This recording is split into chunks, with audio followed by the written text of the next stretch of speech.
안녕하세요, 캐드쟁이 AI입니다. 자, 이번 영상은 이제 저희가 위치도까지 설명을 다 끝냈죠. 위치도 끝냈으니까 이제 동심도 그리고 동축도 명사입니다. 그래서 동심도와 동축도 두 가지로 나눠지는데 구분을 하고 있는데 기호는 같은 걸 썼어요. 기호는 뭐 우리가 알고 있는 앞에 이제 제일 처음에 이제 종류 쭉 설명할 때 나왔던 표를 보면은 이제 기호를 보면은 똑같이 요 원 두 개 그려져 있는 기호인데 어떤 건 동심도고 그다음에 어떤 건 동축도다라는 거예요. 근데 이걸 기호를 같은 걸 쓰게 되면은 이제 사람들이 대부분 걱정하는 건 이거예요.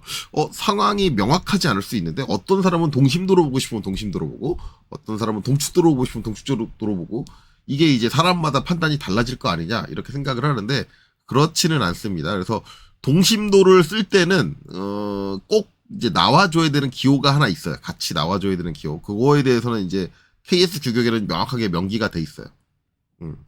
근데 그게 이제 일반 강사님들은 잘 그거를 인지를 못해가지고 어떤 분은 동심도만 얘기하시는 강사님이 있고 어떤 분은 동축도만 얘기하는 강사님이 있어요. 근데 이게 그렇게 얘기하면 안 되고 동심도도 있을 수 있고 동축도도 있을 수 있다라는 거고 어떨 때가 동심도고 이제 어떨 때가 동축도다라는 걸 명확하게 구분을 좀 지어줄 필요는 있습니다. 자, 그리고 이제 일반상 나오는 내용은 굳이 이제 얘기 안 하겠습니다. 앞에서 나왔던 얘기가 계속 이건 반복이 되고 있어요. 어쨌든 중요한 건 이제 공차 형체는 유도 형체다. 동심과 동축은 유도 형체가 아닐 수가 없어요. 왜냐하면 원이 나오고 원의 중심에 대한 얘기이기 때문에 우리가 측정할 수 있는 건 원 표면이죠. 원 표면을 측정을 해서 결국은 그 표면을 통해서 유도되고 있는 형체에 대한 지시예요. 그래서 일반적으로 그냥 표면 자체를 지시할 수는 없어요. 동심도나 동축도는. 그리고 원형이 아닌 형체를 가지고 동심도와 동축도를 당연히 얘기하지 못하겠죠. 그렇기 때문에 공차 형체는 반드시 유도 형체가 된다라는 거가 나와 있고 그다음에 형상의 성질은 점이나 점의 집합이라고 하는데 점이나 점의 집합 같은 경우는 이제 동심도에 해당하고요. 그다음에 이제 직선 같은 경우는 동축도에 해당을 하겠죠. 그렇게 되고 중요한 말이 하나 나옵니다. 지시 형체가 공칭적으로 직선이라면 공차 형체가 직선이면 공차 형체가 점의 조합이면 명세 요소는 반드시 뭘 해야 되냐면 ACS를 지정해야 된다. 지시하여야 한다. 이게 여기 뭐라면은 지시하라고 돼 있어요. 지시하라고. ACS라는 걸 지시해야 된다. 이게 무슨 얘기냐면 점의 조합이다. 공차 형체가 점의 조합이다. 그러니까 점이나 점의 집합 요거에 해당된다 그러면 반드시 ACS를 제가 이게 뭐라 그랬죠? 동심도예요. 그럼 우리가 동심도를 쓸 때 같은 기호를 가지고 동심도라는 걸 사용을 할 때는 반드시 뭘 해줘야 되냐면 그 기하공차에다가 ACS를 지시해줘야 합니다. 라고 명기되어 있는 거예요. ACS 앞에서도 몇 번 얘기 나왔죠. 기억 못 하시는 분들도 계실 수 있겠지만 다시 한번 가보면 ACS 여기 이제 기호들 쭉 나오는데 이제 쭉 설명이 나오겠죠. 쭉쭉쭉쭉 가면 어디 써 있더라. 요거를 정확히 찾아서 ACS 여기 없네요. 기호들 나오는 데는 없네요. 기호 나오는 데 없고 그 뒤에 나와 있었나? 이게 이제 임의의 횡단 종단 그거 나오면서 나왔을 거예요. ACS라는 얘기가. 그래서 여기에는 안 나오나요? 여기 안 나오고 다음 거에 나오나? 소랑 요구사항 말고 그 다음 요표. 여기에도 안 나오고 그게 뭐 나왔던 게 있긴 있는데 그게 이제 결국은 저 표시할 때 그 표시되는 위치가 다른 데거든요. 컷오프고 그 다음에 직선이고 어디 나왔더라? 여기에 보면은 저게 명칭되는 게 요 기하공차 프레임 안에 들어가는 게 아니라 요 AV에 들어갑니다. 그래서 뭐 위아래 인접 지시 영역 여기에 들어가게 돼요. 그럼 요 뒤에 설명이 나오겠네요. 뒤에 여기 있죠. ACS. 그래서 여기 보면은 명세를 임의의 횡단면에 적용한 지시라고 나오죠. 그래서 임의의 횡단을 표시해 준다라는 거예요. 그러니까 지금 요거 지시되는 게 이 전체 축 지금 보면 여기도 동심도가 나와 있는 예, 동심도가 나와 있는 거죠. 동심도 나와 있으면 이 축 전체를 얘기하는 게 아니에요. 이 축선 전체를 얘기하는 게 아니라 이미 한 지점에서 단면을 이렇게 딱 잘랐을 때 이 자른 단면에 해당한다. 이게. 그래서 거기에 있는 요 한 점, 요 축선의 여기 짝 자른 지점은 점이 하나가 나올 거 아니에요. 그 점에 우리가 동심만을 보겠다라는 거예요. 데이터 2에 대해서. 이면은 바깥 이제 원기둥, 요거의 중심축에 대해서 그렇게만 본다. 그러니까 우리가 이제 동심도를 쓸 때는 반드시 이 ACS라는 표현이 들어가야지만 동심도고, 그럼 이제 여러분들이 전산환경 기계제도 기능사에서 봤던 동심 표현들 ACS 붙은 거 단 한 개라도 보신 적 있나요? 아마 이제 공부하신 분들 없을 거예요. 그렇다고 한다면 거기 나온 거는 전부 다 동심으로 봐서는 안 된다. 동심도라고 얘기하면 틀린 거다라는 얘기. 그걸 동심도다라고 표현하면 솔직히 말하면 틀린 거다. 그래서 그렇지 않다. 자, 반드시 이제 그 동심도라는 개념을 쓸 때는 ACS가 나와줘야 되고, 이제 동축도를 쓸 때만 이제 그 아무 표시 없이 사용을 할 수 있다. 그렇죠? 그렇게 된다. 자, 그래서 딱 내려가면 처음에 나오는 게 이제 점의 동심도, 동심도 명세 표시 형태가 나오고요. 아까 이제 봤던 거랑 비슷한 형태죠. 이렇게 돼 있고, 이게 단면이 딱 잘라져 있는 단면 표시가 들어가 있고, 그 다음에 이렇게 표시가 돼 있어요. 그래서 여기 보면은 아까 말한 대로 인접 지시자에다, 위쪽 인접 지시자에다가 뭘 붙여놨어요? ACS를 붙여놨다. 저 ACS가 있어야지만 반드시 이제 저게 된다. 근데 동심도가 된다. 저기래. 예, 동심도가 된다. 그렇게 되는 거죠. 만약에 이게 빠지면 동심도가 아니다.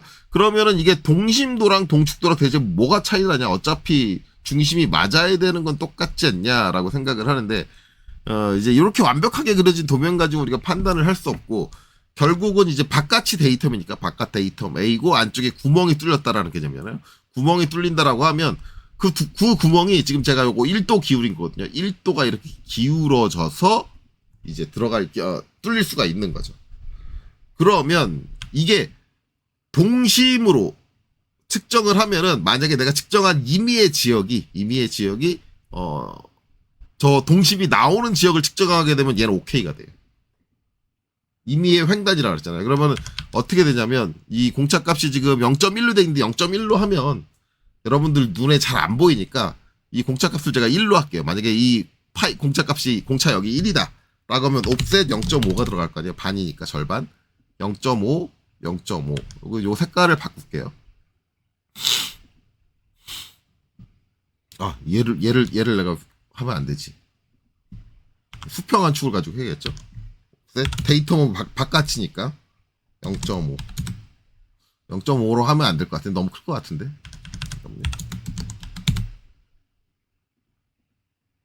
네, 그러면 다 포락돼 버리네요. 안 되겠네요.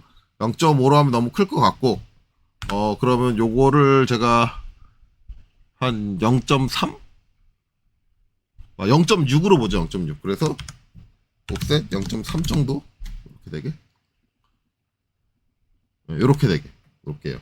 그래서 이제 요게 이제 요 바깥 원기둥의 중심축이니까 저걸 측정해서 축선이 나오면 이렇게 되고, 거기에 이제 우리 기아 공차역을 이제 만약에 이 공차가 6파이다, 0.6파이다 땅 찍었을 때 이렇게 0.6파이다라고 지정을 하면 저 공차역 자체가 이제 저렇게 되는 거죠. 이렇게 되는 거죠. 그래서 요 색상을 바꿀게요. 색상을 가상선으로.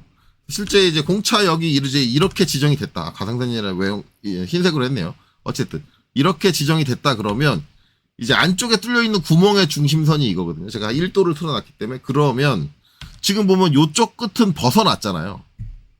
네, 벗어났어요. 여기가 벗어났어요. 벗어났는데 이쪽 끝도 벗어났겠죠. 이쪽 끝도 이렇게 벗어났는데 그 안쪽에 중앙 쪽에 오면 충분히 안에 들어온다 그런 말이에요. 그럼 내가 지금 벗어나는 지점이 포인트가 어디냐면 여기네요. 교차점이.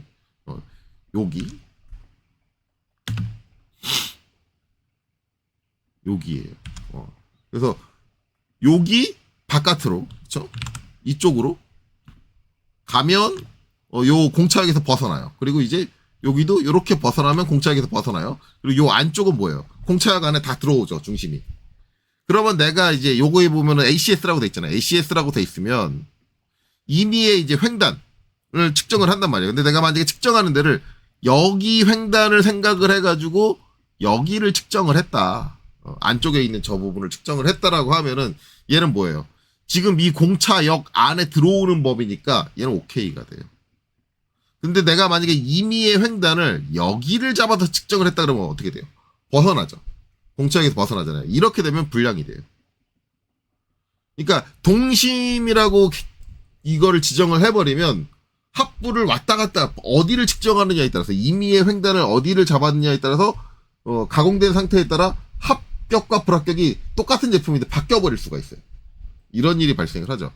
그렇기 때문에 이 동심이라는 개념은 아무 때나 못 써요. 첫 번째, 절대 아무 때나 쓸 수가 없습니다. 동심만 측정을 해도 괜찮을 경우가 상황적인 경우들이 있어요. 그런 경우에만 쓸 수 있어요. 그리고 만약에 내가 이 진짜 어딘가 임의의 횡단을 내가 원하는 부분을 찍어야 된다. 대부분 저게 한 점이 위치가 중요한 거니까 실제로 설계적으로 저 동심이 나와줘야 되는 포인트가 있어요. 지정돼 있어요. 그래서 그때는 여기에다가 단면 표시를 하고 요 거리 값을 입력을 해줘야 돼요. 거리 얼마, 뭐 한쪽 측면으로부터 거리든 어디든 그 거리 얼마, 거기를 측정했을 때의 동심도가 얼마가 나와야 된다. 이런 식으로 지시를 해야 돼요. 거의 대부분의 동심도 지시는. 만약에 그러지 않고 이제 작업자가 네 맘대로 임의의 횡단을 저기서 측정해내라고 냅깔려 둔다. 라고 한다면 가공된 상태에 따라서는 똑같은 제품인데 어떤 사람이 측정했을 때는 합격이요. 어떤 사람이 측정했을 때는 불합격이요. 이런 얘기가 나온다고요. 지금 이 제품처럼. 그렇기 때문에 측정 위치를 명확하게 지정을 해줘야 된다. 그런 특징들이 있습니다. 이제 그거 주의하셔서 사용을 하면 된다. 그래서 이제 우리가 동심이라고 부를 수 있는 저 원 두 개의 기호를 사용을 했을 때 동심도라고 부를 수 있는 케이스는 딱 하나다. 뭐? ACS가 붙어 있을 경우. 이제 나중에 가게 되면 이 동심을 측정하는데 대부분 여러분들 이제 우리가 동심을 측정하는 경우는 여러 개의 직경을 가진 축이 쭉 나열되어 있는 축의 형태, 샤프트의 형태를 많이 하거든요. 근데 이제 전산응용 기계도 기록이다 공부하신 분들은 잘 알겠지만 분명히 원의 직경이 여러 개인 원을 가지고 있는 축, 샤프트, 다단의 샤프트가 나오는데 거기에 동심도를 논하거나 동축도를 논하는 경우는 본 적이 없을 거예요. 거의 대부분 거기에 뭐가 붙냐면 흔들림이 붙습니다. 흔들림. 뭐 이미 익숙하신 분들 다 아실 거예요. 여러분들 이제 혹시라도 전산응용 기계도 기능사 그 교재 갖고 계신 분들 보면은 축의 형태, 다단의 축, 여러 개의 직경을 가지고 있는 축의 형태의 제품들을 기형처럼 붙여놓은 걸 보면은 거기에 동심, 동축 이런 얘기가 하나도 안 나오고 내 흔들림을 적어놔요. 근데 결국 이제 동심의 측정이나 동축의 측정이나 결국은 흔들림의 개념에 측정하는 측정 방식과 측정 방식이 완전히 똑같아요. 다를 수가 없어요. 똑같이 측정하는데 이제 흔들림 같은 경우는 그 표면 원 기둥의 표면을 읽잖아요. 표면을 읽으면 그 표면을 읽은 값을 그대로 해석한다. 그러면 이제 흔들림이 돼버리는 거고 그걸 그대로 해석하지 않고 그 모인 그 데이터들을 가지고 유도되는 유도 형상 가운데 중심점의 위치를 찾은 다음에 그걸 가지고 계산을 한다 그러면 결국은 이제 동심이나 그게 동축이 돼버리는 거죠. 측정 방식이 완전히 동일하기 때문에 그 축에서 흔들림을 쓰는 이유는 굳이 이거를 가지고 중앙을 산출하는 과정을 거치지 않고 그 표면에 읽은 데이터를 가지고 그냥 끝내겠다라는 식으로 끝내버리는 거거든요. 그래서 여러분들이 사용하고 있는 나중에 이제 나오겠지만 흔들림의 개념은 결국은 이제 동심 동축 개념과 동일한 개념으로 사용을 할 수가 있어요. 단지 문제는 뭐냐면 흔들림의 종류가 두 가지가 있어요. 온 흔들림이냐 아니면 원주 흔들림이냐. 이 두 가지가 있는데 이 동심이나 동축에 따라서 온 흔들림을 쓸 거냐 아니면 원주 흔들림을 쓸 거냐가 달라져요. 만약에 내가 동심의 개념을 생각을 했다라고 하면 그때는 흔들림을 뭘로 봐야 되냐면 원주 흔들림으로 봐야 됩니다. 원주 흔들림으로 봐야 되고 내가 동축의 개념으로 이제 흔들림을 사용을 하겠다라 그러면 그때는 온 흔들림으로 사용을 해야 돼요. 흔들림을. 그래서 이 동심 동축에서 이게 동심이냐 동축이냐를 구분지어줘야지 되는 가장 큰 이유가 결국 나중에 여러분들이 이제 실제 기아용체를 쓸 때 거의 대부분 동심이나 동축을 쓰는 경우는 되게 국한적이고 거의 대부분 이제 축의 형태, 원의 샤프트의 형태. 지금 여기 예시도 다 이런 샤프트의 형태로 나와 있거든요.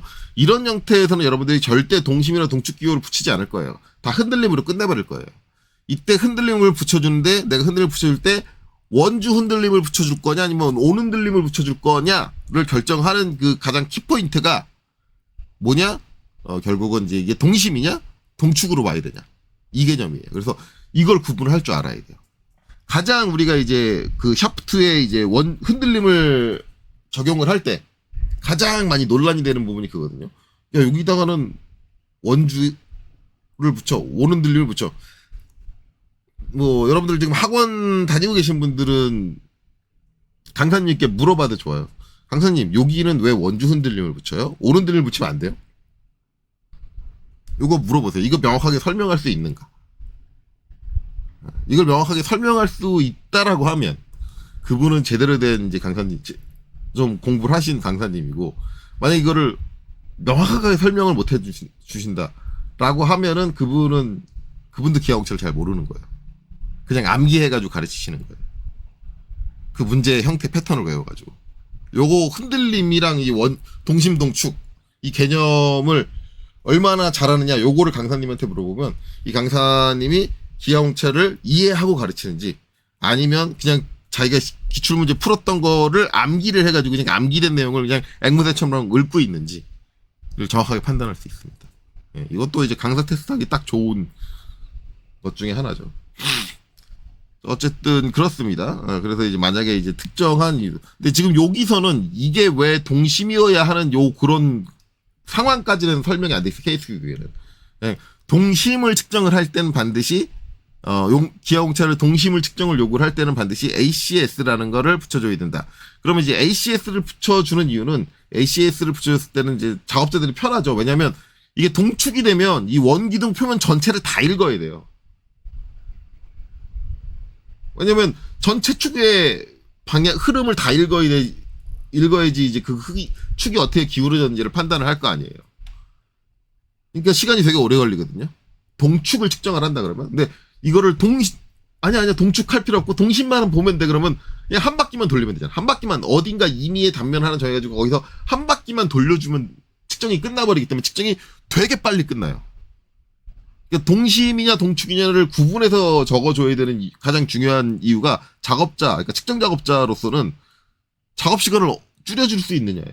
만약에 이 ACS를 하나도 안 붙여줬다 그러면 측정 작업자는 내 그 원표문 전부 다 샘플링하고 있어야 돼. 시간 엄청 오래 걸려.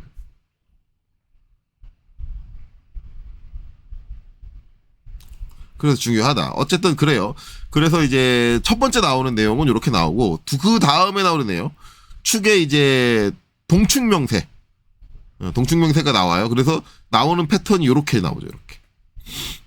요건 이제 지워도 되니까 설명 끝났으니까 지울게요.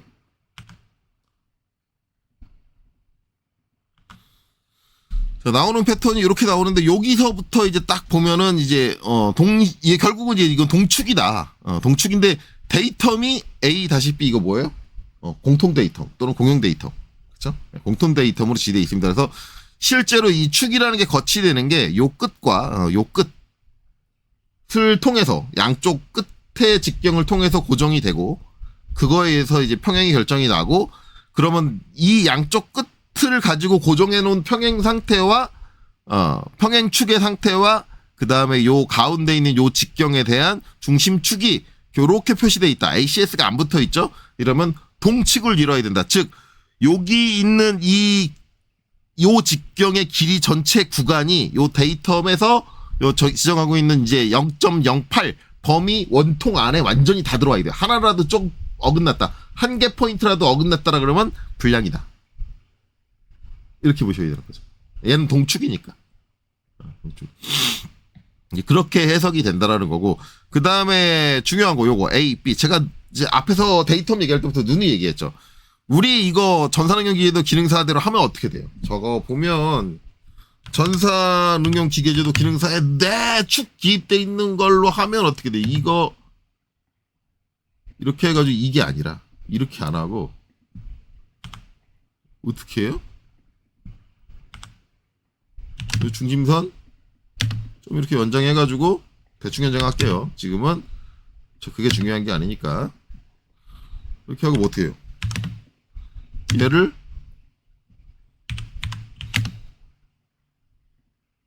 여기다 이렇게 붙여요. 그쵸? 그리고 어떻게 해요? 여기다 이렇게 붙여요. 그리고 어떻게 해요?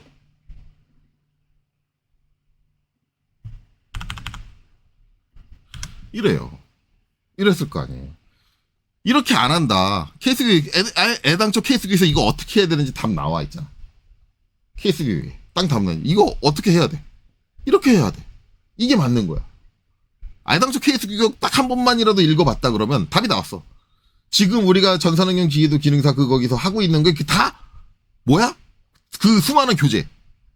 최근에 안 그래도 이거 교재 얘기 나오니까 할 말이 있는데 최근에 이제 제 카페를 통해서 질문을 하신 분들 계세요. 전산응용 기계도 기능사에 대해서 공부를 하고 계신 분들 같아요. 그분이 이제 질문을 하시는데 제가 이제 어떤 답변을 줘요. 답변을 주면은 그 다음에 이제 그 회신에 대한 답변으로 역으로 날아오는 게 그런데 교재에는 이렇게 돼 있고 저렇게 돼 있고 자꾸 교재 얘기를 하세요. 결론적인 얘기는 뭐예요? 제가 드릴 수 있는 얘기는 딱 하나예요. 교재가 답이 아니에요. 왜냐하면 결국 그 교재라는 건 그 교재를 쓴 저자가 있을 거 아니에요. 근데 그 저자들이 거의 대부분 현재 강사 생활을 하고 계신 분들이 대부분이세요. 그러면 제가 학원 강사들에 대해서 누누이 얘기했잖아요. 쥐뿔도 모르면서 제대로 알지도 모르면서 강사 생활하고 있는 사람이 많다. 겁나 많다. 근데 그런 사람들이 모두 한다? 책도 낸다. 잘못된 내용을 기술에서 낸다. 애당초 케이스 교육이 그렇게 안 돼 있어요. 안 돼 있는데 그래요. 자, 요거 했더니 이제 또 하나 이제 일화가 있어가지고 그것도 제가 좀 설명을 드리려고 이제 정리를 했어요. 제가 이제 요렇게 데이텀 요렇게 쓰는 거 잘못됐다. 이렇게 해야 된다. 라고 이제 몇 번을 이제 얘기했잖아요. 그랬더니 제 영상을 이제 저를 싫어하시는 저랑 맨날 투닥투닥대고 싸우는 그 강사님이 있어요. 제가 자주 얘기했던 그분이 갑자기 연락 저한테 잘 하지도 않는데 갑자기 저한테 연락을 한 거예요. 연락을 해가지고 하시는 말씀이 선생님 유튜브 그거 내리셔야 돼요. 갑자기 그 얘기를 하는 거예요. 아니 왜요? 선생님 그거 잘못된 거 찾았어요. 아 잘못된 거 찾으셨어요? 제가 케이스교육에서 그렇게 돼 있는 걸 봤어요. 제가 이제 그 영상 찍을 때 그랬거든요. 케이스교육에서 이런 거 못 찾을 거다. 이렇게 표현된 거 중심선에다 이렇게 데이터 붙여놓는 거 못 볼 거다. 라고 얘기했는데 그분이 케이스교육에 중심선에 데이터 붙어 있는 거 있는데요? 딱 그러시는 거예요. 그래서 제가 그럴 리가 없는데 다 읽어봤는데 막 곰곰이 생각을 하다가 머릿속에 딱 하나 스치는 게 있어요. 띵 하고 요거 말고 요 형태 말고 양쪽으로 이렇게 들어있는 거 말고 비슷한 게 하나 있긴 해요. 케이스 교육이 있어요. 있는데 자 어쨌든 이제 그분은 이제 제 영상을 보고 제 영상이 틀렸다라는 걸 어떻게든 본인이 가르치고 있는 내용이 맞다라는 걸 이제 저를 이제 반박하기 위해서 케이스 교육을 보신 거죠. 저는 일단 그 부분은 마음에 들어요. 저를 공격하기 위해서 목적이 순수하지 않더라도 당신 말을 인정하기 위해서가 아니라 제가 가르친 내용이 잘못됐다라는 거를 까기 위해서 케이스 교육을 읽었어요. 그분의 그 행동에 대해서는 정말 칭찬드리고 싶어요. 근데 정말 아쉬운 거는 그분이 기왕 케이스 교육에서 저를 공격하려고 들어갔으면 그 내용, 써있는 말까지는 읽으셔야 될 거 아니에요. 써있는 내용까지 읽어야 되는데 그건 안 읽고 거기 들어가가지고 내 그림만 본 거야. 요렇게 중심선에 데이텀이 붙어 있는 게 있나 없나 그것만 그림만 본 거야. 거기 써있는 글들을 하나도 안 읽었어. 우와 거기서 실망을 했어요.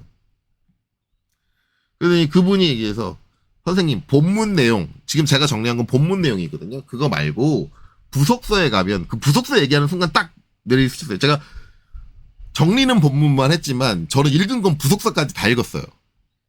부속서에 있어요. 중심선에다가 데이터를 붙여놓은 그림이 있어요. 그림이 있어요. 근데 중요한 건 그 그림이 아니에요.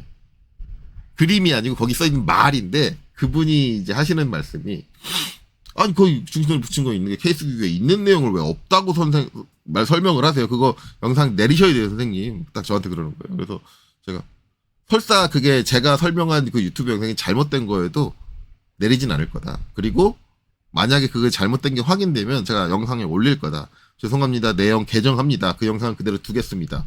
라고 하고 다시 개정 영상을 올릴 거다. 라고 얘기를 드렸어요. 왜냐면 그 영상을 내린다라는 건 제가 잘못 알고 있었다는 걸 숨기는 게 되잖아요. 별로 어찌됐든 간에. 저는 숨기고 싶은 생각은 별로 없으니까 제가 잘못된 영상을 찍었어도 그건 냅둘 거예요. 냅둘 건데 중요한 거는 그게 그분이 말씀하신 걸 전 못 본 게 아니에요. 못 본 게 아니고 그거는 거론할 필요조차가 없어서 거론을 안 하는 건데 그분이 그 얘기를 하시길래 제가 이제 잘됐다. 어차피 이제 동심도 하니까 그때 같이 얘기를 하자 해가지고 이제 그 내용을 정리를 했습니다. 이거예요. 부속서. 이제 지금 저희가 이제 제가 이제 최근에 정리된 거는 2017년에 개정이 된 케이스 규격이에요. 규격인데 부속서 A에 뭐가 있냐면 비선호 사례와 이전 사례라는 게 두 가지가 있어요. 비선호 사례는 이제 별로 선호에서 사용되지 않고 있는 사례고 이전 사례는 이제 지금 사례가 아니라 이제는 폐지됐는데 이전에 있었던 사례를 얘기를 해요. 그리고 항목이 여러 개 있는데 그 중에 쫙 중심선에 이제 어떤 뭔가를 한 그것만 제가 정리를 했거든요. 그래서 이제 그게 A.4 요 번호는 안 바꿨어요. 궁금하신 분들은 케이스 교육 여기 가셔가지고 케이스 A ISO 1101 여기 가셔가지고 부속서 A로 가보세요. 가보면은 거기서 A.4를 찾으면 요 내용 그대로 있어요. 자, A.4는 이제 뭐냐면 ISO 1101. 예, 이거죠, 이거. ISO 1101. 1101에 1980년, 83년 개정판. 83년에 개정됐을 때의 내용. 이전 사례를 싣고 있어요. 이전 사례. 자, 그 내용이 뭐냐면 다음 도면 지시는 기술되었던 사행위로 중요한 게 있는데 이 말을 읽어야 돼. 말을. 기술되었다. 되어 있었는데 실제로 그 사용은 해석이 모호한. 이게 중요해요. 모호한. 해석이 모호하다는 얘기예요. 모호해가지고 겉으로 나타났다. 모호한 게 그런 식으로 표현하면 해석이 이 사람이 해석할 때랑 저 사람이 해석할 때랑 저 사람이 A, B, C가 해석할 때 다 다른 상태가 된다라는 걸 인지했다라는 거예요. 그 규정을 그렇게 두면. 따라서 이 도면 지시는 더 이상 사용하지 않아야 한다. 선생님 하면 안 된다가 아니라 안아야 한다라고 얘기했다. 부드럽게 완곡하게 얘기했다. 왜 그러냐면 제가 앞에서도 눈에 있지만 KS 규격은 강제성을 띌 수가 없어요. 우리가 도면을 그릴 때 KS 규격의 모든 것을 무조건 다 따르는 건 아니에요. KS 규격은 어떤 표준 규격에 대한 지침일 뿐이고 강제성을 띌 수 없기 때문에 이 사람들이 해 말어 뭐 이런 식으로 함부로 얘기 안 해요. 그러니까 결국은 이렇게 변경을 했다는 거는 기존에 사용을 하고 있던 규격 자체에서 잘못된 걸 인지를 한 거잖아요. 본인들의 잘못을 인지한 거니까 이거를 본인들 잘못인데 본인이 함부로 해라 마라 막 명령조로 얘기하기 얘네들이 부담스러운 거예요. 부담스러우니까 그냥 사용하지 않아야 한다. 근데 그 이유가 뭐냐면 명확한 이유가 해석이 모호한. 그러니까 이 강사님은 저한테 그런 거 이제 제가 이걸 얘기를 했어요. 요거를 얘기를 하고 이제 그려져 있는 그림들을 보면 이런 거예요. 중심선에다가 기아홍차 지시를 했어. 그리고 중심선에다가 데이터몰 붙였어. 이거예요. 그러니까 그분이 이제 본 그림은 이거예요. 이거 보고 이 그림만 보고 딸랑 저한테 연락을 하죠. 그리고 여기에 대한 이제 세부 설명도 있어요. 데이터몰 이해가 데이터를 나타낼 때 축이나 중앙평면 공통의 중앙축 평면이다. 직접 데이터 삼각형과 데이터 문자를 연결하는 것은 이전 사례였다. 요건 이전 사례였다. 더 이상 쓰이지 않는 사례다. 데이터 형체 지시에 관한 현행 규칙, 지금의 규칙은 KSB IS 5459 이거 뭐예요? 제가 데이터 설명을 썼던 그 케이스 규격을 얘기를 해요. 를 참조해라. 그러니까 이렇게 하지 말고 거기 거 참조해서 해라. 지금 계속해서 그렇게 얘기하고 있는 거예요. 그러니까 이 말을 읽어야지. 아니 아무리 나를 까기 위해서 보는 것도 좋아요. 저 까기 위해서 케이스 규격을 샅샅하게 뒤져가지고 저를 까세요. 쥐뿔도 모르는 게 네가 해석을 잘못했어. 이렇게 욕하셔도 된다니까요. 그걸 발견했다고 하면. 근데 그런 얘기를 할 때는 이 글도 좀 읽어 좀. 무슨 유치원생이야? 그림책 봐? 이 그림을 왜 갖다 넣는지도 모르고 그냥 그림에 이거 하나 있다고 그냥 딸랑 연락해가지고. 왜 강사님들 본인들이 틀린 게 나오면 그거 틀렸다고 인정하고 싶어 하지라라 왜. 무슨 억지야 억지.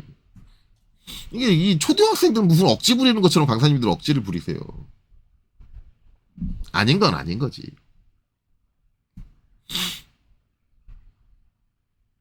자, 그래요. 이게 이제 해석이 모호한 이유가 결국은 이 중심축을 따야 되는데 실제 형상에는 눈에 얘기하지만 중심축이라는 게 없잖아요. 실제 형상에 중심축이 어딨어.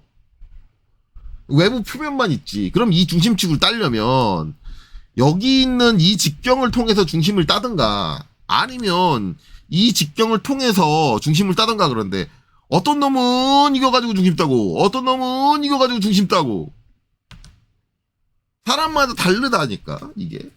이거를 만약에 이런 식으로 표현했다. 직경이 요거 하나 있고 이거 하나 있고 이거 하나 있고 이거 하나 있고 이거 하나 있고 이거 하나 있어. 어떤 놈은 얘 가지고 중심 따고 어떤 놈은 얘 가지고 중심 따고 어떤 놈은 얘 가지고 중심 따고 어떤 놈은 얘 가지고 중심 따고 얘 가지고 좀 기준이 다 달라진다고. 이게 말이 돼?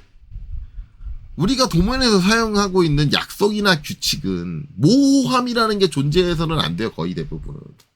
명확해야 된다고. 그래야지 A가 해석을 해도 똑같은 결과가 나오고 B가 해석을 해도 똑같은 결과가 나오고 C가 해석을 해도 똑같은 결과가 나와야 하는데 기존에 사용했던 이 방식, 중심축에다가 데이터를 붙이는 방식은 그러지 못하다는 얘기예요. 이게 도면에서 쓸만한 내용이 아니라는 거야. 그래서 폐지를 한 거예요. 어찌됐든 제가 이제 이거는 이전 사례입니다 선생님이라고 설명했더니 이분이 그걸 또 인정하기 싫은 게 선생님이 표면 거칠기 설명할 때 뭐라고 했어요. 선생님도 표면 거칠기는 요새 거 안 쓴다며. 그럼 선생님은 모든 강사들이 다 옛날 표면 거칠기 기호를 쓰더라도 WXYZ를 써도 선생님은 꼬랑지 그 길게 튀어나온 요새 거 써야지. 그게 크기가 크든 말든. 저한테 그 얘기를 하는 거예요. 근데 그게 바뀐 규정 이유와 얘가 바뀐 이유는 다른 거잖아. 제가 그번에 설명을 드린 게 얘는 왜 바뀌었어요? 해석이 모호하다. 걔는 그럼 표현이 모호해서 바뀐 거예요? 아니죠. 더 이상 그렇게 이제 간략화시킨 표현을 쓸 필요 없고 그 복잡한 표현을 써도 CAD로 작업을 하겠다. 전산으로 작업을 하기 때문에 그게 이렇게 작업 시간이 오래 안 걸리니까 가급적이면 디테일하게 이제 표면 거칠기를 지시해라 라는 의미로 그걸 쓴 거예요. 하지만 이제 도면 그리는 사람들은 그러기에는 기호의 부피가 너무 커서 도면에 배치할 공간이 잘 안 난다라는 게 문제였다라는 거죠. 걔는 옛날 걸 쓴다고 해석이 모호해지지가 않아요. 그래서 바뀐 게 아니에요. 바뀐 내용 자체가 다르잖아요. 얘는 해석 자체가 모호하다니까. A가 분석했을 때랑 B가 분석했을 때랑 C가 분석했을 때랑 다 결과가 다르게 나온다니까. A는 합격이요. 그 기하공차를 이 데이터를 이용해가지고 A는 합격이라고 그러고 B는 불합격이라고 그러고 C는 또 합격이라고 그러고 이래버린다니까. 이러면 이거를 기하공차를 어떻게 쓰냐고. 말이 안 되는 거지. 그래서 요런 식으로 사용을 한다. 이거 되게 중요한 겁니다.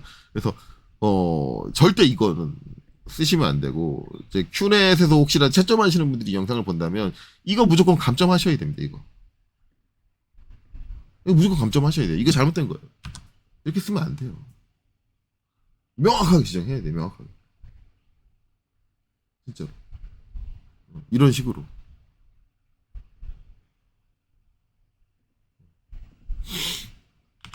자, 그렇습니다. 갑자기 이제 동심도 얘기하다가 대통령 얘기까지 넘어갔는데, 어쨌든 이제 동축도 얘기하다가, 요렇게 이제 하면 이제 동축도다. 그리고 이제 또 한 가지 이제 케이스 나오는 게 이제 이렇게 나오죠. 요렇게 나와도 동축도다. 왜냐면 ACS가 안 붙었으니까. ACS가 안 붙었으니까 동축도다. 그러면 얘는 뭐예요? 지금 요거에 대한 여기 이제 큰 직경을 가진 애에 대한 기하 공차를 지시를 한 거잖아요. 그러면 큰 직경을 가지는 요 길이에 있는 요 중심은 전부 다 이 공차역 안에 들어와야 된다. 모든 중심이. 그러려면 어떻게 해야 돼요? 결국은 이 중심축을 다 하기 위해서 이 원통 표면 전체를 다 측정을 해야 된다는 거지. 자, 그 다음에 또 하나 나오는 거. 요거죠, 요것도 이제 똑같은, 이거는 첫 번째 거랑 비슷한 거죠. 이렇게 안쪽에 구멍 뚫린 거. 네, 구멍 뚫린 거. 이것도 이제 이렇게 해서 동심. 근데 이제 얘는 좀 특별한 게 데이텀 시스템이 연결돼 있네요. 데이텀 시스템. 데이텀 시스템이 연결되면 어떻게 되느냐? 얘는 직각도까지 봐야 됩니다. 이렇게 되면. 데이텀 B가 요 안쪽에 있는 작은 구멍이죠. 이 구멍의 축을 이제 축의 이제 동심의 이제 센터로 잡고 이 동심을 이루는 것에 대한 직각, 중심축의 직각은 A에 대해서 직각이 이 범위 내에 들어간다. 근데 제일 데이텀이 A네요. 면이 닿는 게 먼저네요. 면이 닿는 게 먼저고 그 다음에 세컨더리가 B다. 솔직히 말하면 요렇게 측정하기는 조금 힘들기는 해요. 전에도 얘기했지만 이게 이 면이 먼저 닿아야 되거든요. 그러면 그 데이텀이 시스템 1차 데이텀이 A가 되려면 A가 먼저 닿아야 돼요. 닿고 그 다음에 중심을 고정을 시켜야 되는데 그렇게 고정하려면 저게 이제 조립식이 돼야 되는데 측정지그가 조립식이 되는 건 그렇게 좋지는 않거든요. 원래 그냥 샤프트에 꽂고 중심에 꽂고 그 다음에 이면이 나중에 되는 게 뭐 이면에 대한 이제 요 외곽의 중심이 직각이 더 중요하다. 요게 동심보다 직각이 더 중요하다라는 포인트가 되는 거니까 뭐 어쩔 수 없죠. 예. 그러면 이제 그렇게 측정 지그를 구성을 해서 측정을 해야겠죠. 조금 애매한 상황인데 어쨌든 그렇다. 어쨌든 얘도 이제 이 동축도입니다. 얘도 동축도니까 ACS가 안 붙었으니까 요 이제 전체 외경이 가지고 있는 전체 구간 이 전부 다 이 저 공차역 안에 일단 A의 직각인 형태로 원기둥의 형태로 이제 들어와야 되고 그 원기둥이 또 요 B의 원기둥 안에 또 들어와야 되고 뭐 그렇게 된다. 그런 거죠. 이제 그런 개념이 된다. 그래서 요렇게 하고 그 다음에 끝나요. 그 다음에 대칭도로 넘어가죠. 그래서 요렇게 끝난다. 그래서 이제 내용 자체는 이제 그렇게 길지는 않은데 어쨌든 그렇다. 그래서 이제 동심도랑 동축도랑 이렇게 구분을 해야 되는데 이제 KS 규격에는 요렇게만 규정이 돼 있어요. 규정이 돼 있는데 이제 여기서 좀 더 이제 추가적으로 알아야 될 부분이 있어요. 실제적으로는 뭐냐면 이제 결국은 이 동심과 동축 쓸 일이 뭐가 있냐? 결국 이제 여기 케이스 규격에 나와 있는 요 사례들로 보면은 우리가 동심을 쓸 수 있는 사례는 별로 없어요. 진짜 그 전체 뚫려진 구멍에 특정 단면, 특정 깊이에 있는 하나의 그 섹션만을 활용해서 어떤 동작이 이루어진다라는 특수한 경우가 발생하기 전까지는 동축이 아닌 동심으로 보는 경우는 존재하지 않거든요. 근데 실무적으로 보면은 동심을 보는 경우가 상당히 많이 있어요. 근데 이제 이거를 동심으로 볼 거냐 동축으로 볼 거냐를 따질 때 우리가 봐야 되는 게 뭐냐면 가공 방식이에요. 가공 방식. 우리가 대표적으로 뭐 말할 수 있는 가공 방식이 두 가지가 있죠. 선반과 밀링. 인데 우리가 선반 작업물 같은 선반에서 작업한 작업물 같은 경우는 실무에서 케이스 규격에서 이렇게 정해져 있지는 않아요. 다시 한번 얘기하자면 케이스 규격은 방금 전에 본 내용이 전부예요. 케이스 규격에서 이 기하 공차를 얘기할 때 가공에 대해서 얘기를 안 해요. 솔직히 저는 이 케이스 규격의 이 부분이 잘못됐다고 생각을 하는데 원래 결국은 이게 가공 조건하고 맞물려서 실무에서는 맞물려서 가기 때문에 가공을 같이 얘기를 해줘야 돼요. 그러니까 솔직히 말하면 KS 규격에 지금 정의되어 있는 거 되게 기하공차 내용이 되게 길거든요. 길인데 더 길어야 돼요. 단순히 이제 도면적인 것, 기구적인 것만을 가지고 얘기를 하는 게 아니라 가공적인 것도 같이 포함해서 얘기를 해야 돼요. 근데 그 내용이 빠져있는 게 케이스 규격이 상당히 아쉽죠.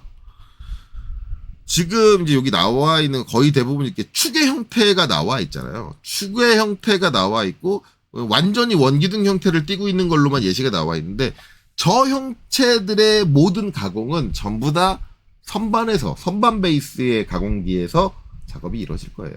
이건 예외가 없을 거예요. 저거를 밀링해서 작업을 한다?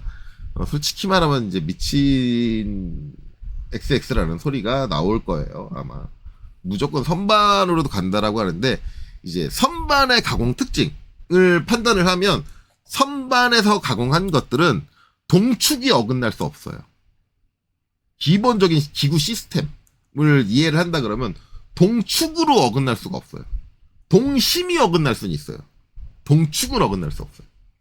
왜냐하면 선반은 소재를 물고 소재를 잡고 소재를 돌리잖아요. 소재 자체에 회전축이 생겨버리면 구멍을 뚫든 외경을 가공을 하든 소재 자체가 중심축을 가지고 있기 때문에 그 회전, 같은 축에 물어가지고 가공한 모든 부분의 다른 직경들은 구멍이 됐든 외경이 됐든 모든 직경들은 전부 다 같은 동축을 갖게 돼요.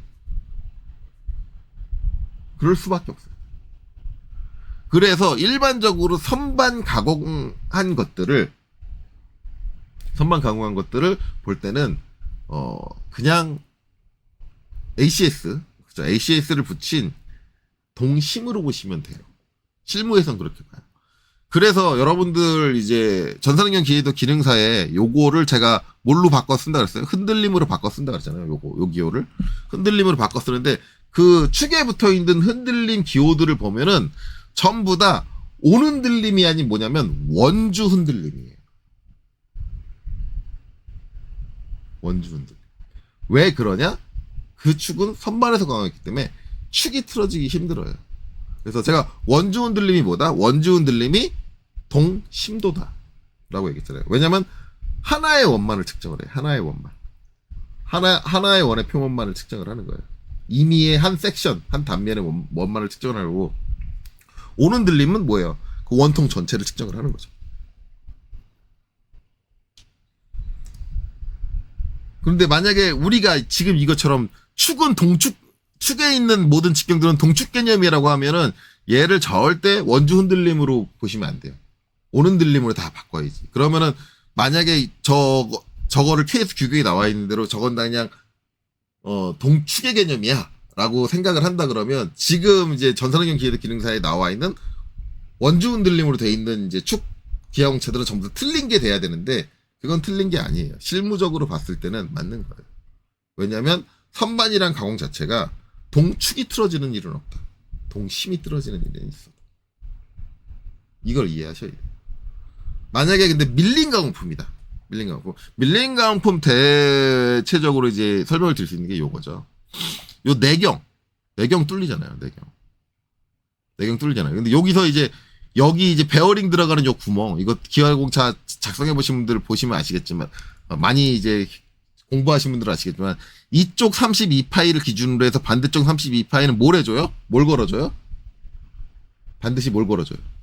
저걸 걸어줘요. 동축을 걸어주죠. 거기 표현된 기호는 동축이에요. 여기는 동심이 될 수가 없어요. 이거 왜냐면 이건 선반으로 뚫을 수 있는 구멍이 아니야. 왜냐하면 선반이면 이 소재를 돌려서 뚫어야 되는데 소재를 돌리기는 한쪽으로 이렇게 무게가 잔뜩 실려있기 때문에 회전시키면 진동이 엄청나게 발생을 해버리기 때문에 얘는 못 돌려요. 소재를. 돌릴 수가 없어요. 얘는 무조건 측면에서 드릴이 들어와서 뚫어야 돼. 근데 측면에서 드릴 들어온다. 즉 공구가 회전한다. 우리가 밀린 개념은 공구가 회전한다가 밀린 개념이거든요. 공구가 회전해서 들어오게 된다라고 하면은 이때는 그 공구가 뚫고 들어오는 각도에 따라서 동축 자체가 아예 틀어져 버리게 돼요. 그렇기 때문에 여기는 동축의 개념이 적용됩니다. 이렇게 이해하시면 되겠죠. 그래서 이제 그 동심과 동축의 개념을 구분해야 되는데 그 구분해야 되는 것 중에 한 가지 뭐냐?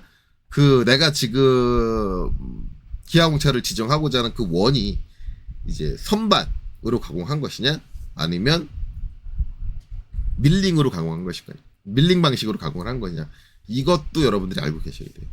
그래서 밀링 방식으로 가공을 했다 그러면 동축 개념이 적용이 돼야 되는구나. 선반 개념으로 작업이 됐다 그러면 동심의 개념이 적용돼도 상관이 없겠구나. 이렇게 이해를 하셔야 돼요.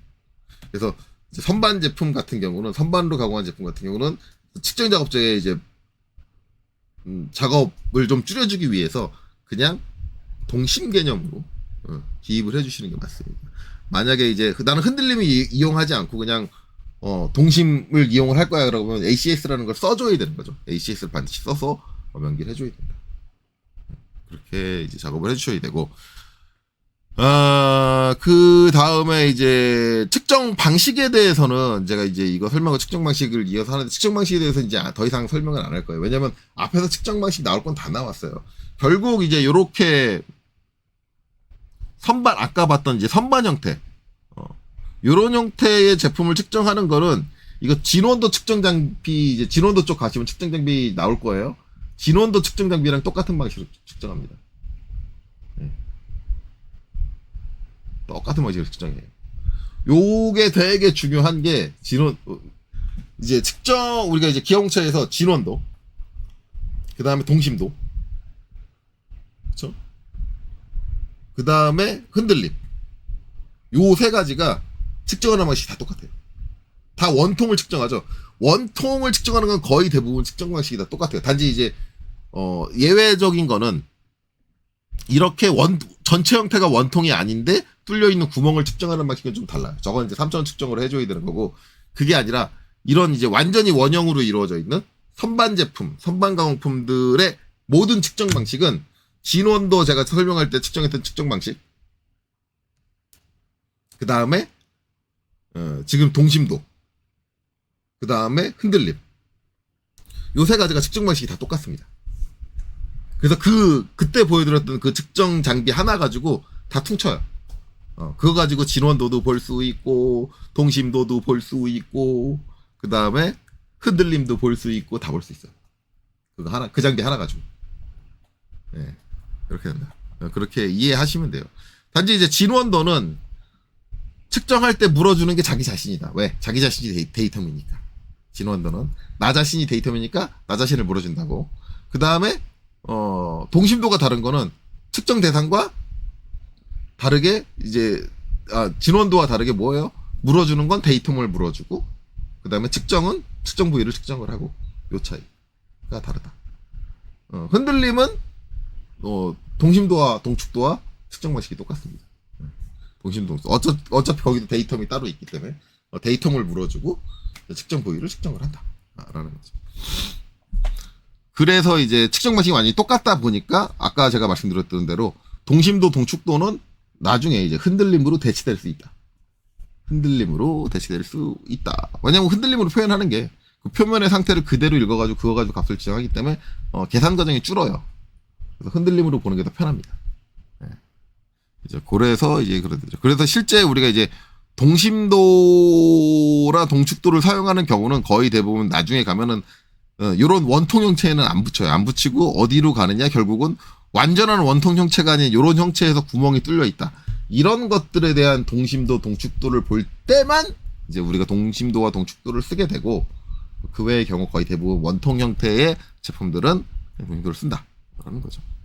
자, 그러면 이제 어차피 측정은 안 본다 그랬으니까 이제 마지막으로 이제 중요한 건 뭐예요? 이제 측정 값. 공차역을 어떻게 정하느냐. 그래서 이제 우리가 항상 보는 거는 지시 없는 형체에 대한 기하공차. 요거. 즉, 기하공차의 일반 공차를 보게 되는데, 여기에 동축도에 대한 내용은 있습니다. 근데 내용은 있으나 마나예요, 이거는. 이 있으나 마나한 내용을 왜 적었을까? 그냥 대놓고 나오는 얘기, 동축도에 대한 일반 공차는 규정되지 않는다. 어쩌라고? 진짜 그러면 동축은 그냥 아무렇게나 가보게 되는 건가? 솔직히 이제 말이 조금 안 되는 케이스고요. 이제 여기서 이제 변명을 하기 시작을 합니다. 비고. 그래서 극단적인 경우 원주 방향 흔들림. 갑자기 흔들림 얘기가 나오죠? 우리가 이제 뭐예요? 지금 동축도를 얘기하고 있는데 흔들림은 왜 얘기해? 예. 흔들림은 외기라고 하는데 결국은 이제 이 측정 방식이 흔들림의 측정 방식과 같기 때문에 아까 제가 설명했던 내용과 부합되는 내용입니다. 흔들림에서 공차가 동축도의 편차 및 진원도에서 편차를 포함하므로 여기서 또 중요한 얘기 나와요. 결국 이 모든 것들은 한 가지의 결과를 갖고 있지가 않아요. 지금 우리가 요 원의 표면을 측정을 하면은 원기둥, 원통 형태로 되어 있는 표면을 측정을 하잖아요. 얘라든가 아니면 요런 축 형태. 축 형태에서 이 원통 표면을 측정을 하잖아요. 그러면 여기서 우리가 받아들인 데이터는 두 가지가 섞여 있어요. 뭐가 섞이냐면 여기서 말한 대로 진원도로 원이 찌그러진 게 요 데이터에 포함이 돼 있어요. 그 표면을 측정한 데이터에. 그리고 저 표면을 측정한 데이터가 단순히 진원도가 안 나오는 것만 갖고 있냐? 아니에요. 또 하나는 동축도에서의 편차. 즉, 중심축이 틀어진 값. 두 가지가 섞여 있는 거예요. 진원도와 동축도가 섞여서 나온다라는 거예요. 저 원의 표면을 측정을 하면. 이게 섞여서 나와요. 무조건 섞여서 나와요. 모든 원통을 측정하면 저게 다 섞여서 나와요. 100%. 그러면 이제 여기서 우리가 진원을 판단하겠다면 진원만 따로 분리를 해내야 되고 동축만 판단하겠다면 동축을 따로 분리를 해내야 돼요.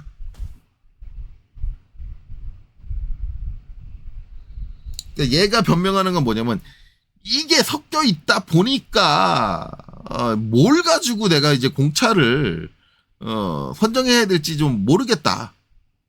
다만 어쨌든 저 표면 상태가 우둘두둘한 거를 가지고 하다 보니 동축도에서의 공차는 표사에 따른 원주 방향 흔들림에 대한 공차만큼 커질 수 있다. 그래서 뭘 제공하고 있냐? 기하공차에서 동축도의 최대치를 여기서 지정을 합니다. 최대치는 원주 방향 흔들림에 대한 공차가 최대치다. 규정되지 않는다라고 얘기해놓고 규정되지 않으면은 그러면 얼마만큼 틀어줘도 상관없다라는 얘기잖아요. 그러기는 모호하니까 야, 내가 진원도하고 동축도하고 섞여 있어서 그 동축도의 값을 뭘로 선정해야 될지 모르겠어라고 변명을 해놓고 그 다음에 나중에 뭐라 그러냐? 어찌됐든 그 표면 상태에 따른 거니까 그 표면 상태를 그대로 읽어드린 흔들림이 가지고 있는 흔들림의 일반 공차 표의 값을 맥스 값으로 볼게. 이렇게 얘기를 하고 있는 거죠. 맥스 값으로 볼게. 그렇게 얘기를 해버린다. 근데 이제 어찌됐든 간에 여기 두 가지 섞여 있다 그러는데 이 두 가지 분리 가능합니다. 결국은. 분리가 가능해요. 분리. 동축의 틀어짐은 한 바퀴 정확하게 저 원통 표면을 한 바퀴 돌렸을 때의 파장으로 나와요. 그러니까 대충 이제 이렇게 해서 이런 파장으로 나와요. 동축이 틀어진 거에 대한 파장은 이런 식으로 나옵니다. 그리고 진원도 파장은 이렇게 나와요. 원주를 한 바퀴 측정을 했다 그러면 이렇게 나와요. 단파장으로 나오고 진원의 파장은 단파로 나와요. 그리고 동축의 파장은 장파로 나와요. 그럼 이거 필터, 저 주파수 필터를 가지고 잘 이용을 하면은 분리가 가능해. 분리가 가능합니다. 물론 이제 아주 옛날에는 좀 분리가 불가능했겠죠. 근데 요새들은 이제 필터들이 많이 발달을 해가지고 결국은 분리가 가능하고 정말 동축에 의한 영향이 어떻게 된다를 보겠다라고 하면은 필터를 통해서 다 분리해서 볼 수 있어요. 볼 수 있고. 요거까지는 참고적으로 알아두시면 되고. 어쨌든 그렇다 그러면 이제 표사는 어떻게 돼 있냐? 그쵸? 표사를 봐야죠. 이렇게 돼 있다. 자, 그래서 원주 흔들림의 공차. 그래서 등급이 이제 LKH. 이제 K가 이제 미들급이겠죠? 이렇게 돼 있다. 그러면 뭐냐? 결국은 우리가 이제 가장 높은 등급 공차로 봤을 때 0.1이니까 0.1보다 큰 값을 넣으면은 안 된다. 넣으면 안 된다. 라는 거고. 그 다음에 이제 또 한 가지 제가 얘기를 할 때는 한 가지 더 해요. 요거는 이제 케이스 교육에 나와 있진 않은 건데 늘상 얘기를 하지만 결국 이제 요 동축과 동심은 원형 형상에 이제 엮여 있어요. 근데 이 원형 형상이 나오면 거의 대부분 우리가 기하공차를 지정하는 부분들은 어딘가 조립되는 부분들이잖아요. 조립되는 부분. 그리고 데이텀도 거의 대부분 어딘가 조립되는 부분이에요. 그 관계성을 생각을 하면 여기에는 뭐가 끼어들게 되냐면 결국 끼워 맞춘 공차가 끼어들게 돼요. 즉 여기서 이제 정의하고 있는 이 직경은 끼워 맞춘 공차를 갖게 될 겁니다. 그러면 요 안에 있는 이 공차역은 이 끼워 맞춘 공차가 갖고 있는 공차역의 전체 크기, 공차역 전체 크기보다는 작아야 돼요. 그게 나옵니다. 그래서 솔직히 말하면 동심동축은 별다로 고민할 게 없어요. 그 끼워 맞춘 공차보다 작게. 근데 이제 동심일 때는 상관없는데 동축일 때는 한 가지 이제 헷갈리는 게 뭐냐면 우리가 이제 측정 방향인데 우리가 결국은 이제 우리가 IT 공차의 몇 급을 가지고 보겠다라고 하면 어떻게 보냐면 이제 측정 방향이 이렇게 되느냐 아니면 이 방향으로 되느냐 이걸 보는 거죠. 동심은 측정 방향이 이렇게밖에 안 될 거 아니에요. 그럼 결국 원주고 원주에 영향을 주는 건 지름이에요. 그래서 지름 값을 가지고 IT 공차를 보면 돼요. 동심이다라고 하면 고민할 필요가 없어요. 근데 동축이면 이렇게도 측정을 하는데 이렇게도 측정을 해. 이 길이 방향으로. 그러면은 이 원주는 되게 길 거 아니에요. 지금 이 그림상으로 원주는 되게 긴데 요 길이는 짧아. 그럼 뭘 가지고 볼 거냐? 요거는 이제 되게 고민이 되는데 이거는 이제 얼마나 정밀하게 갈 거냐에 따라 달라요. 내가 이게 진짜 정밀함이 중요한 거다 그러면 직경과 요 길이를 대비해서 짧은 쪽을 기준으로 IT 공차를 적용하는 게 맞습니다. 난 정밀한 제품을 설계를 할 거야 라고 하면 짧은 쪽 기준으로 IT 공차를 적용하시는 거죠. 짧은 쪽. 만약에 나는 그렇게까지 정밀한 거보다 그냥 싸게 만들고 싶어. 그냥 일반적인 범주로 가고 싶어. 라고 하면은 그냥 긴 쪽을 기준으로 잡아주시면 되는데 만약에 요 길이가 직경보다 길다. 라고 하면 그때는 무조건 직경을 쓰셔야 됩니다. 왜냐하면 앞에서도 얘기했지만 이 직경이 가지고 있는 끼워 맞춤 공차의 공차역보다 클 순 없어요. 그건 안 돼. 결국은 이제 조건이 이렇게 되는 거죠. 만약 이 직경보다 길이가 길다.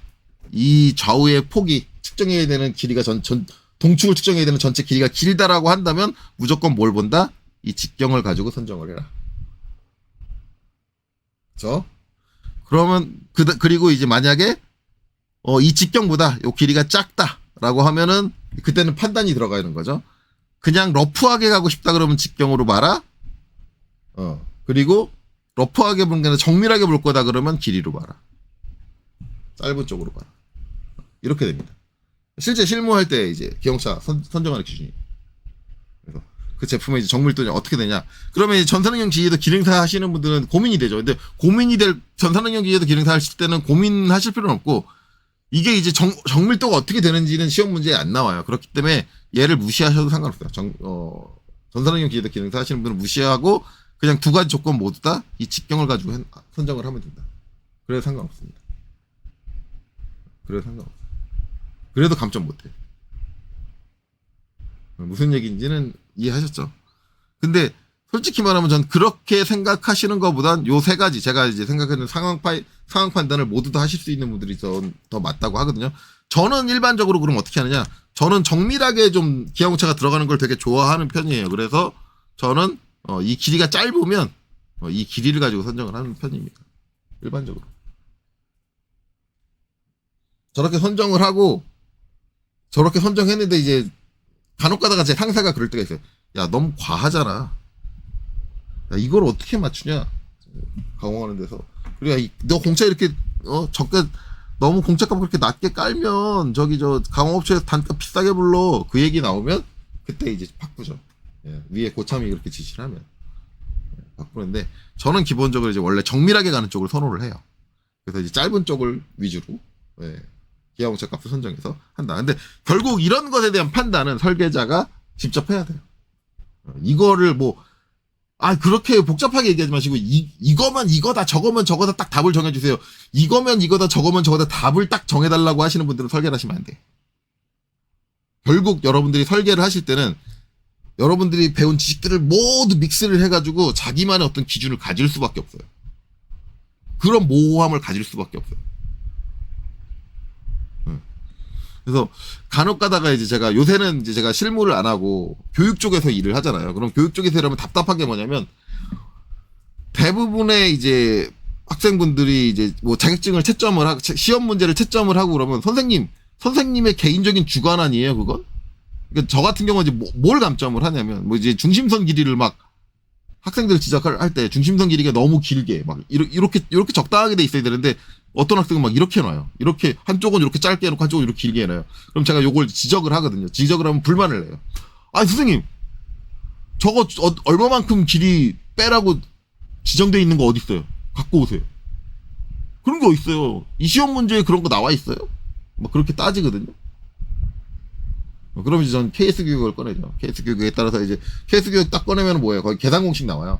계산 공식에서 이거 가지고 이렇게 계산하면 이렇게 보면 애가 이제 옆에서 얼굴이 퍼렇게 질려가지고 뭐 하죠. 막 해가지고 자 지금 길이에서 이거 연장 길이는 얼마 하고 딱 계산해서 딱 계산기를 딱 두들기면 한 대략 2에서 5mm 사이 나와요. 자 KS 교육에서 요 사이야. 너 네 거한테 한번 재봐. 이 사이에 들어오는지.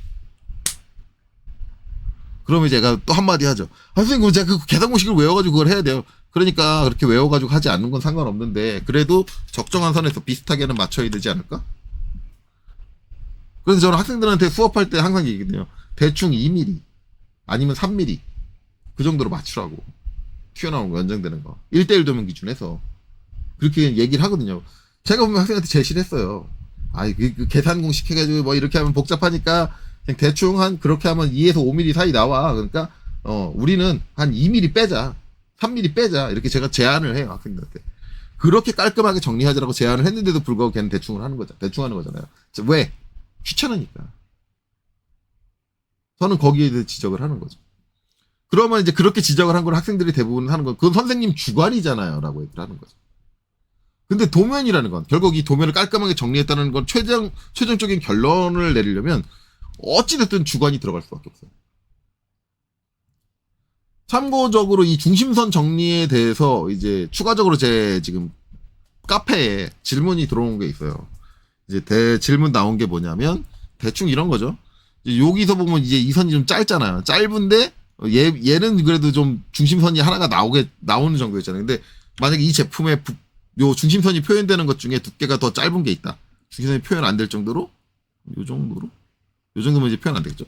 이렇게 짧은 게 있다. 그러면은 이제 그분이 하는 얘기는 다른 교재를 봤더니 저렇게 짧아가지고 자기가 그리면 아무리 해도 중심선이 이렇게 1.4선이 표현이 안 되고 지금처럼 이렇게 딱 직선처럼 표현되는데 교재를 봤더니 다 그렇게 짧은데도 불구하고 중심선이 나와 있다.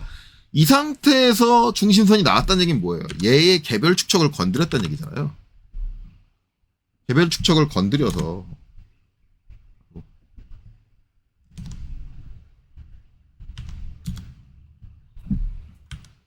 이 점이 좀 작게 표현되게 해서 어떻게 했든 1.4선을 표현을 했다라는 거잖아요. 이렇게 되는 건데 그렇게 하는 게 맞는 건가요? 라고 이제 질문이 왔더라고요. 그래서 저런 얘기했어요.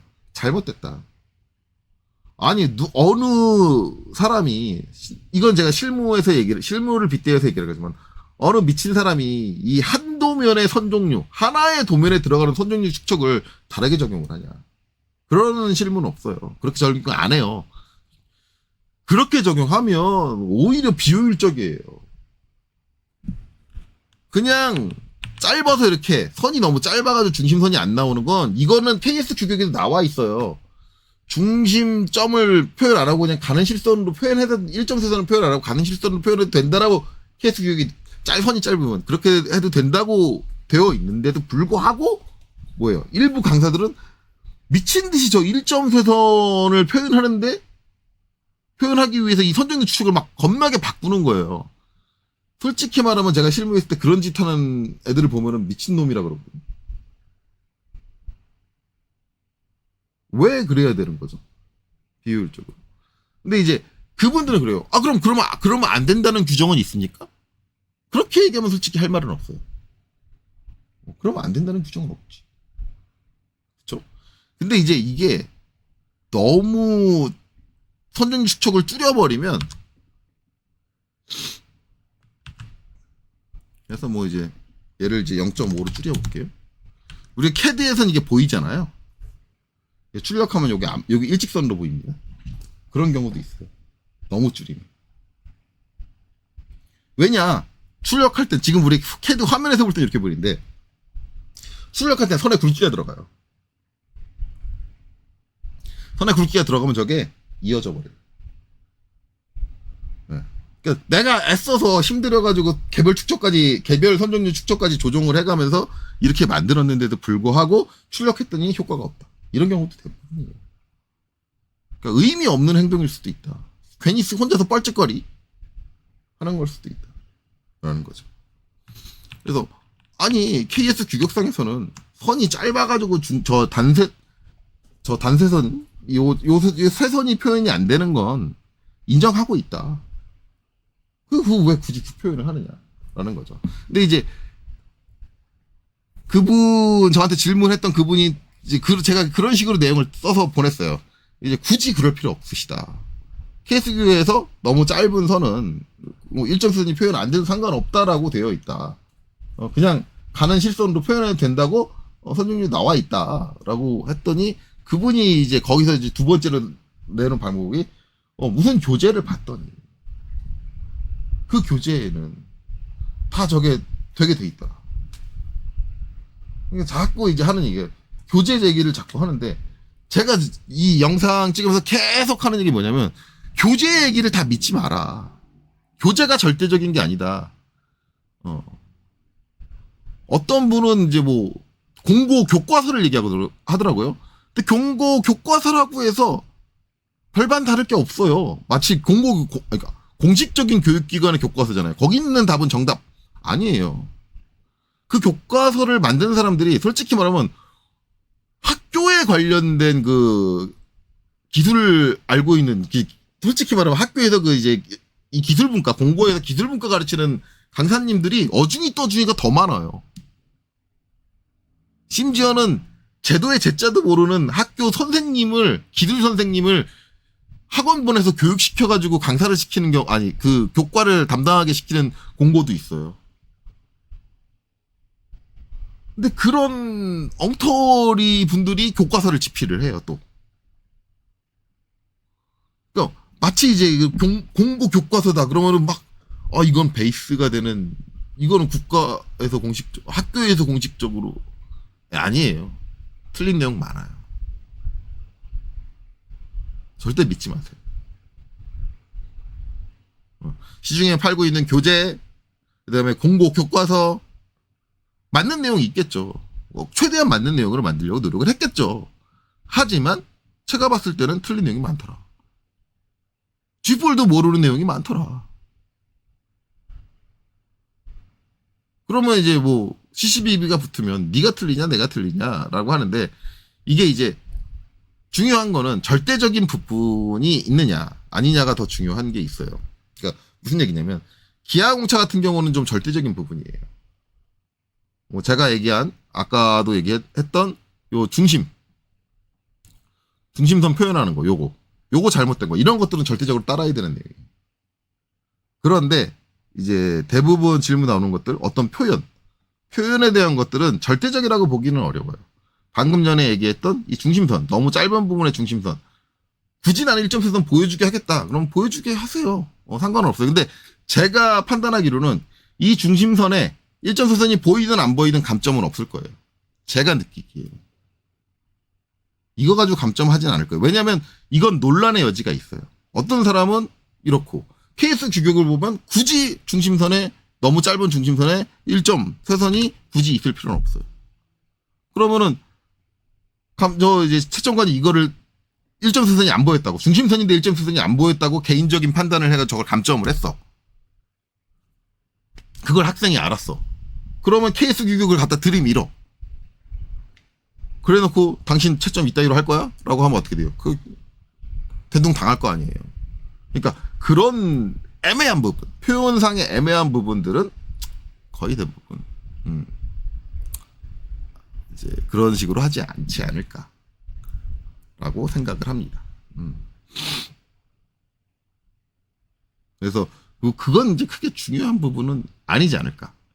그리고 이제 그런 부분에 너무 연연하신 분들이 있는데, 이런 부분, 이런 것들의 표현에 연연하는 부분인데, 설사 이거를 내가 너무 짧아가지고 일정선이 표현 안 된 거를 그냥 귀찮아서 안 바꿨어.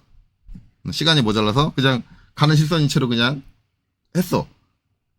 근데 그게 몇 개나 되겠어요, 그런 부분이. 몇 개 안 되죠. 근데 그거를 이제 채점하는 사람이 내 기준에는 1점이 안 보였으니까 나는 감점할 거야 하고 그냥 그 채점관의 주관대로 감점을 해버렸어.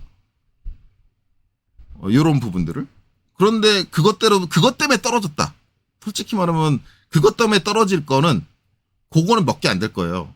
몇 개 안 되면 다른 것들이 누적돼서 떨어졌다는 얘기거든요.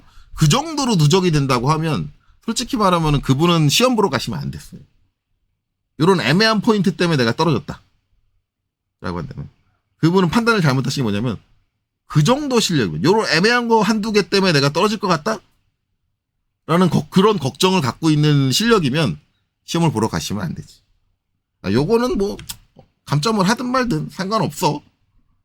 그 정도 실력이 돼야지 시험을 보러 가시는 거예요. 이거를 걱정하고 있을 때가 아니라니까요. 중요한 거는 표면거칠을 어떻게 입력을 하느냐, 기하공차를 어떻게 입력을 하느냐, 이런 거를 걱정을 하셔야지 너무 대세에 영향이 없는 것들을 걱정하실 필요는 없다. 갑자기 이제 뭐 이런저런 얘기를 하다가, 그렇죠? 공차 값 뭐 그런 거 얘기하다가 갑자기 3,000%로 빠지기는 했는데 어쨌든 그렇습니다. 자, 그래서 이제 요번 영상은 여기까지 하는 게 나을 것 같아요. 여기까지 하고